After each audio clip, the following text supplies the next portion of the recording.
కుండ దండి वजन है हम भी वजन नहीं है इसका कुछ है तो वजन हो जाएगा असेंबली इंजीली ते मुझे शिमन के बेंच ऊपर ऊपर थोड़ा ऊपर कर साथ साथ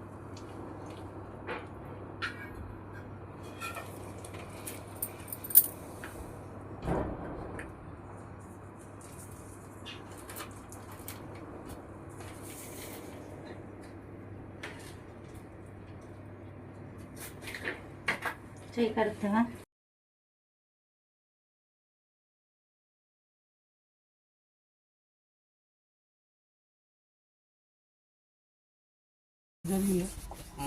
ఇట్లా చెప్పింది ఎవరన్నా గోల్డ్ దొరికిరా అన్నారు కదా ఎవరు చెప్పారు మీతో ఎవరెవరు వచ్చారో వాళ్ళు చెప్పింది వాళ్ళు చెప్పిర్రా మరి వాళ్ళ వాళ్ళని కూడా పిలిపిరా అందరం కలిసి వాళ్ళ ఆధారాలు మరి ఇప్పుడు పిలిపియన్నా మాట్లాడదాం నా దగ్గరకు వచ్చి ఒక్క నువ్వు అడుగుతాను కదా మరి వాళ్ళని కూడా పిలిపి మీరు మాట్లాడదాం చెప్పింది క్లారిటీ తీసుకుంటారు ముందుకు వెళ్తాం అదే అదంటే అన్న నేను వాళ్ళతో కూడా నీకు అవసరం లేదు. మీరు ఏది చెప్పినా చెప్పండి చాలు.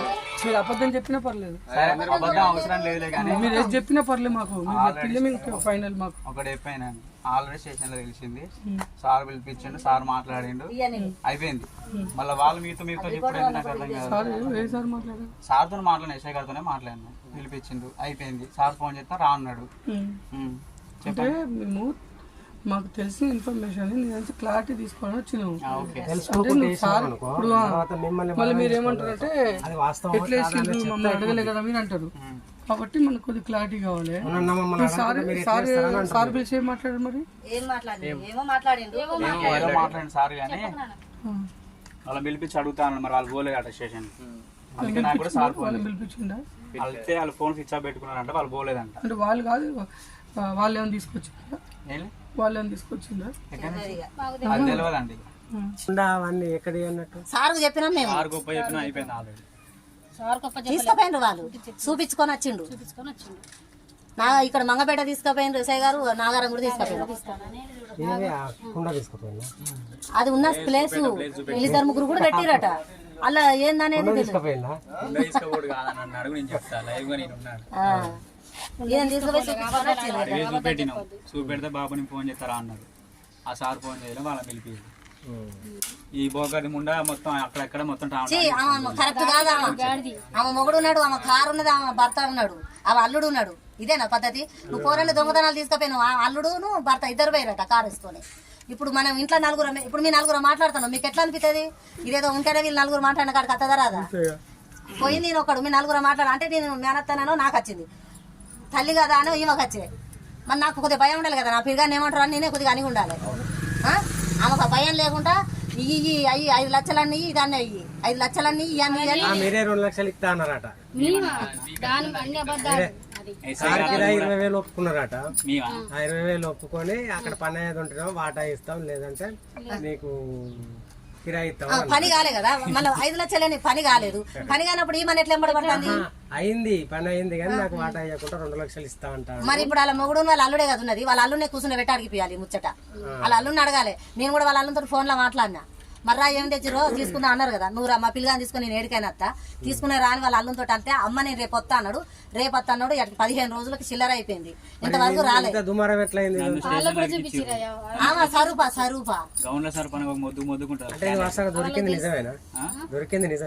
అది ఏదో సర్వ లాంటివి తీసుకొచ్చారట అందరు కూడా తీసుకుపోయి ఎక్కడ పెట్టిరట ఆ సరుపాలను ఇంట్లో పెట్టిరట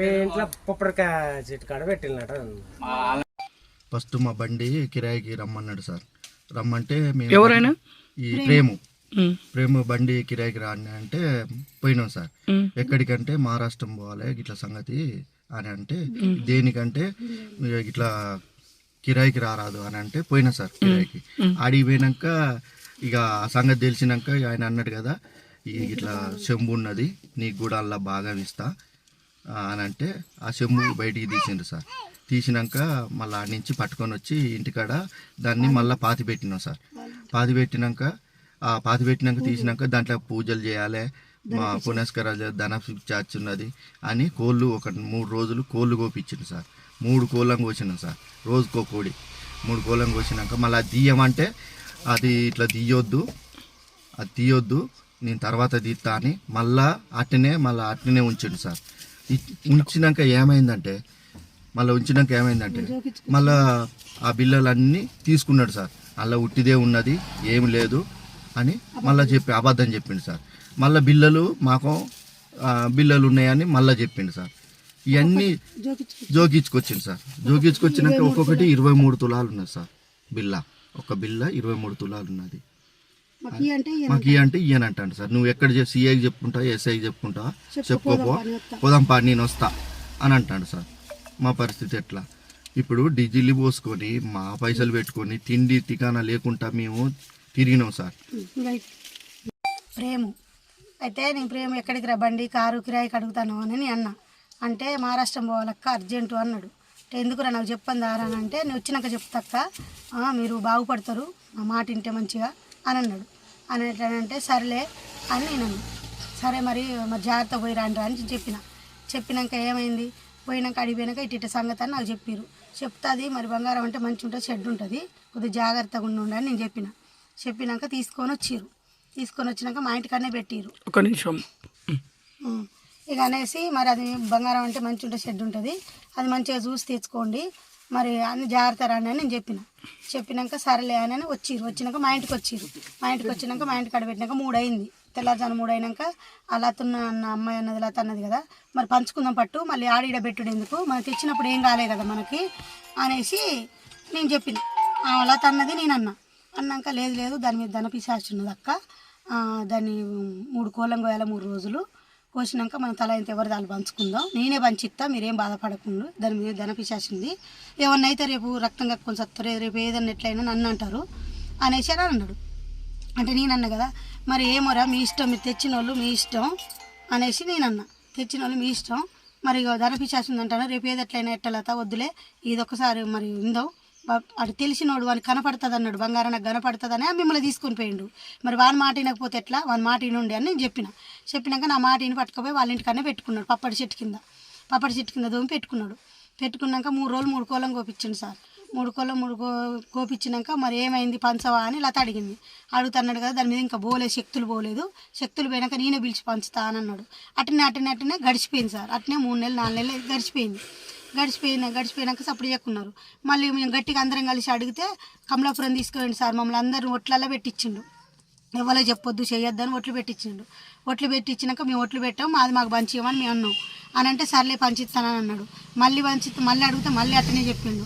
ఇక మళ్ళీ తర్వాత మొన్న అందరం పోయి అడిగితే నేను పిలిచి గట్టిగా అడిగిన, ఇంటికి పోయి నేను గట్టిగా అడిగినందుకు నువ్వు ఎస్ఐకి చెప్తావా సిఐకి చెప్తావా, ఎవరి కాడికి తీసుకుపోతారా తీసుకుపోతాపా నేనే పోతాపా అని బండి తిప్పంగానే మరి అంత ధైర్యంగా ఎస్ఐ సిఐలు మరి నీకు అందరికి తెలిసినాక మరి మమ్మల్ని ఎందుకు ఇట్లా బెదిరిస్తాను, మరి ఇస్తానని రాదు, లేకపోతే లేదని రాదు, లేకపోతే ఏదైనా మందన్న తాగి సత్తాం మీరు నువ్వు చేయబట్టి, లోకానికి అంతరు డూబడబ్బ చేసిర్రు, మాకు ఇచ్చింది లేదు సచ్చింది లేదు, 5-6 రోజులు తీసుకొని పోయాం కిరాయి అని వాయిన కిరాయిలు దొక్కకుండా బతికి చేసినావు, మమ్మల్ని బతకకుండా చేస్తాను సాగకుండా చేస్తాను ఇందిరా, నువ్వు చేయబట్టి నీ మంద ఆగి సత్తా అని నేను అన్నా. అని అంటే నేను పోయి ఎస్ఐ కాడనన్నా సిఐ కాడనన్నా కూర్చుంటా, నువ్వు బాగా డ్రామాలు దింగుతాను పిచ్చగుంటదానా అది ఇదని నన్ను తిట్టిండు. చూపించిండు అనేసి ఎందుకు అట్లా మాట్లాడతాను అంటే, నేను తిన్నానా ఆ బిల్లలు, నేను ఏమన్నా తిన్నానా, ఇక బట్టి ఇక చూడు, ఇగో బిల్లలు ఇక బట్టి ఇక చూడు, ఇగో నాకాన్నే ఉన్నాయి, దాని మీద శక్తులు పోయినాక పంచి పిస్తానన్నా కదా, ఇక చూడు అని నాకు చూపించిండు బిల్లలు. అయితే నేను అన్న కదా ఒక్కొక్కటి 23 తులాలు ఉన్నాయి, దాని మీద శక్తులు ఉన్నాయా, నువ్వు ఎట్లా నువ్వు పంచు అంటావు, ఇక బట్టి నేను తిన్నాను నీ బిల్లలు, బట్టు దెంగేయండి ఇంచెలు దెంగేయండి, మీ బిల్లలు తినలేదు నేను పంచితో పోండి అనేసి చూపించిండు. వెళ్ళదెంగండి ఇక అంతే. ఇక మళ్ళీ అయిపోయినాక మళ్ళీ ఒక రోజు పోయినాం. మళ్ళీ ఒక రోజు లత నేను మీ అందరం పోయి సిఐ కాడ సుధాకర్ ఉన్నాడు. ఆ సుధాకర్ మా పెదబాబు చెప్తా అంటాడు, ఆయన కానిస్టేబుల్. మా పెదబాబు మీ పెదబాబుని అడుగుతారా మేము పోయి అని సిఐ కాడికి పోయినాం. మేము నాగరం పోతే సిఐ కాడికి పోకుండా అని ఆ బాబాయ్ బయటకు వస్తే ఆ బాబాయ్తో సుధాకర్ బాబాయ్తో చెప్పి వచ్చినాం. కానిస్టేబుల్ సుధాకర్ తోటి చెప్తే మా పెదబాబుకి ఎవరు చెప్పారు అని అంటే నువ్వే అన్నావు కదా మా పెదబాబుకి చెప్తానని, బిల్లలు చూపిస్తాను మళ్ళీ చేపిస్తాను ఇత్తనంటాను ఆశ పెడతాను ఇత్తలేవు. సుధాకర్ ఏమన్నాడు, కానిస్టేబుల్ ఏమన్నాడు, మీరు సిఐ కాడికి పోకుండా ఏం పోకుండా అనేసి అని అన్నాడు. మళ్ళీ ఒక రోజు పెళ్లి కాడ కలిసిండు. కలిస్తే పెళ్లి కాడ కలిస్తే నేను ఏమైంది సుధాకర్ బాబాయ్ ఏమన్నాడే అంటే అది ఎస్ఐ సిఐ కాడి తీసుకొచ్చి కలిపి మాట్లాడిపించిండు, మరి ఏమైందో నాకు తెలియదు అనేసి ఆయన అన్నాడు. అనేసి అని ఇక వాళ్ళని వెనక పెట్టుకొని మమ్మల్ని బెదిరిచ్చుడు, ఇక అంతే మమ్మల్ని బెదిరిస్తాడు.